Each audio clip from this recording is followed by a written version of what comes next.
The live TV, सच सबसे आगे। नमस्कार, द लाइव टीवी आप देख रहे हैं, आपके साथ मैं हूं आदित्य कुमार। उत्तर प्रदेश में भारतीय जनता पार्टी में बगावत दिखाई दे रही है। ऐसा लग रहा है कि कुछ नेताओं की आपस में बहुत तेजी के साथ नहीं बन रही है।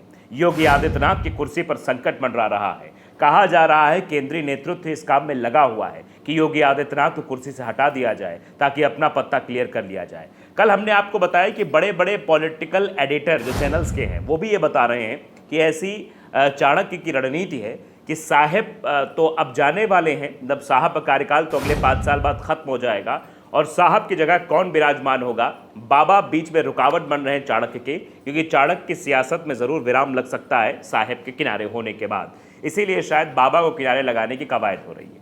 लेकिन अब उत्तराखंड में भी ऐसा हो रहा है। जी हाँ, अभी तक तो उत्तर प्रदेश में ही आप देख रहे थे, उत्तराखंड में भी, क्योंकि उत्तराखंड में भी तेजी से मुख्यमंत्रियों का बदलाव हुआ है। पहले त्रिवेंद्र सिंह रावत, फिर तीरथ सिंह रावत, फिर अभी जो नए वाले हैं, यानी तीन बदलाव वहां हाल फिलहाल में देखने को मिले थे। और अभी जो उपचुनाव के नतीजे आए, जो 2 सीटों पर हुए थे, पहली मंगलौर, दूसरा बद्रीनाथ, इन दोनों सीटों के उपचुनाव के नतीजे बीजेपी के फेवर में नहीं रहे, यानी कांग्रेस ने दोनों जगह से जीत हासिल की। उसके बाद तीरथ सिंह रावत का जो बयान सामने आया है, वो बयान अपने आप में कई सियासी गलियारों में चर्चा का विषय बटोर रहा है। दरअसल समस्या ये है कि तीरथ सिंह रावत ने जो कहा है वो कार्यकर्ता को अहमियत देने की बात कही, ना कि नेता को अहमियत देने की बात कही है।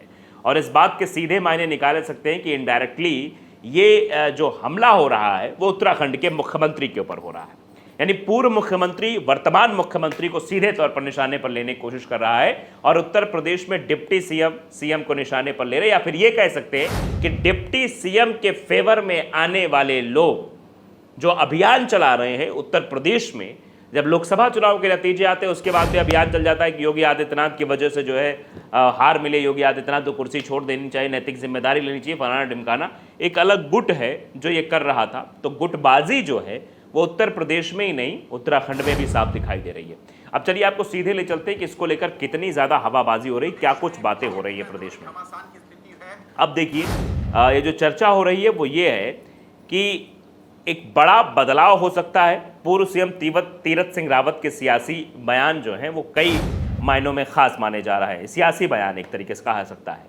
उत्तर प्रदेश में भाजपा और योगी सरकार के बीच तेजी से चीजें बदलती हुई नजर आ रही हैं। सरकार और संगठन में बड़े बदलाव के संकेत साफ साफ दिखाई दे रहे हैं। इसी बीच उत्तराखंड में हुई भाजपा कार्यसमिति की बैठक के बाद पूर्व सीएम तीरथ सिंह रावत के बयानों में भी अंदर खाने की हलचल तेज कर दी है। तीरथ सिंह रावत के बयान सोशल मीडिया पर जमकर वायरल हो रहे हैं। ऐसे में सवाल उठ रहा है, क्या उत्तराखंड भाजपा में सब कुछ ठीक है या फिर यहां भी उत्तर प्रदेश जैसे हालात पैदा हो गए हैं, या आने वाले समय में कुछ बदलाव की संभावना एक बार फिर से दिखाई दे रही है। दरअसल भाजपा कार्यसमिति की बैठक में तीरथ सिंह रावत ने खूब सुर्खियां बटोरी। तीरथ रावत ने जिस अंदाज में अपना भाषण दिया वो साफ है कि वे सरकार और संगठन को नसीहत दे रहे थे। उन्होंने जहां बद्रीनाथ उपचुनाव में हार के लिए जिम्मेदारी तय करने की बात कही, तो वहीं सबको जमीन पर ही रहने की नसीहत भी दी। तीरथ सिंह ने इशारों में ही दूसरे दलों से भाजपा में आ रहे नेताओं पर सवाल खड़े करते हुए सबसे रायशुमारी करने की बात कही कि मशवरा किया जाए, रायशुमारी की जाए, उसके बाद ही आगे का फैसला लिया जाए। साफ है कि राजेंद्र भंडारी की हार के लिए वे संगठन को जिम्मेदार ठहरा रहे हैं। हालांकि अब तक ये साफ नहीं कि भंडारी को भाजपा में लाने के लिए ये पटकथा किसके द्वारा लिखी गई थी।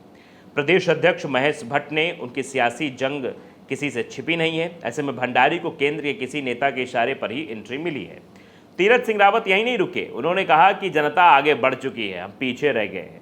पदों पर बैठे लोगों को आईना दिखाते हुए तीरथ सिंह रावत ने कहा कि जमीन छोड़कर चलने वाले को इस बात को याद रखना होगा, आज यहाँ बैठे कोई बड़ा आदमी नहीं है, कल आखिर में भी हो सकते हैं। मतलब ये कल भैया कोई और बैठ सकता है, कल कोई और आ सकता है, इसलिए जिस जगह पर बैठे हो उस जगह की गरिमा का ख्याल रखो, उसी अनुसार काम करो।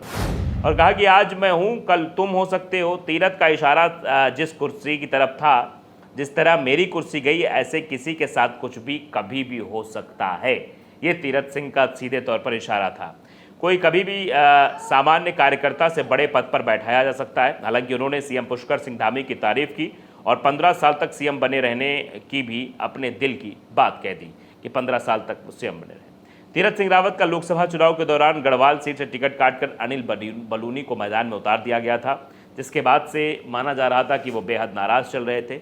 अब राजेंद्र भंडारी को भाजपा में लाने में अनिल बलूनी की सबसे बड़ी भूमिका मानी जा रही है। ऐसे में तीरथ ने एक तीर से एक साथ कई निशाने साध लिए हैं और बिल्कुल ये बताने और समझाने की कोशिश कर दी है कि भैया देखो, अब इस बात की चर्चा भी होगी कि तीरथ सिंह रावत ने कहा है और हर जगह देखिए चर्चा हो रही है।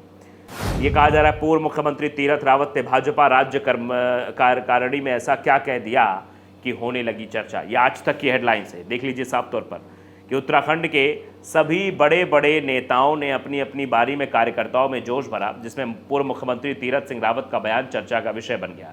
कार्यकर्ताओं ने तीरथ रावत का बयान मोबाइल में रिकॉर्ड कर उसे शेयर करना भी शुरू कर दिया। अब देखिए वन इंडिया हिंदी का तो हमने आपको दिखाया ही, उसकी हेडलाइन से यूपी के बाद क्या उत्तराखंड में भी होगा बड़ा बदलाव, जानिए पूर्व सीएम तीरथ सिंह रावत के बयान के सियासी मायने।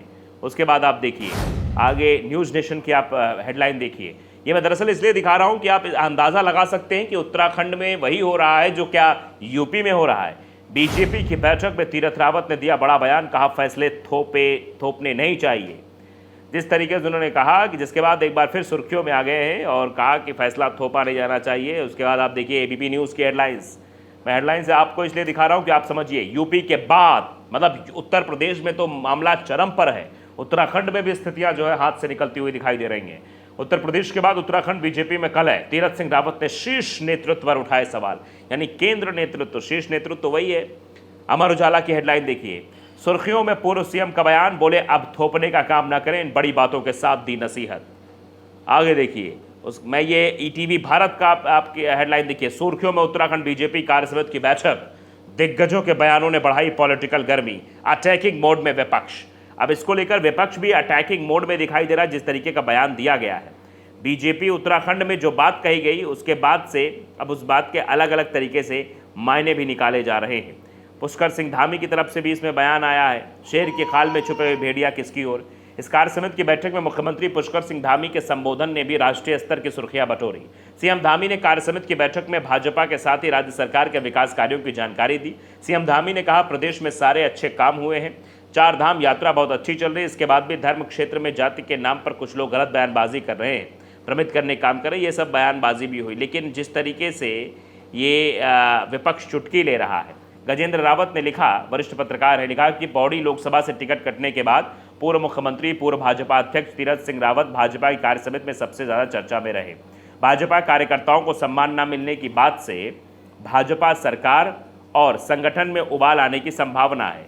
तीरथ सिंह के संबोधन के बाद ऊपर से नीचे तक कई नेता और उनके सिपह सलाहकार हिले हुए बताए जा रहे हैं।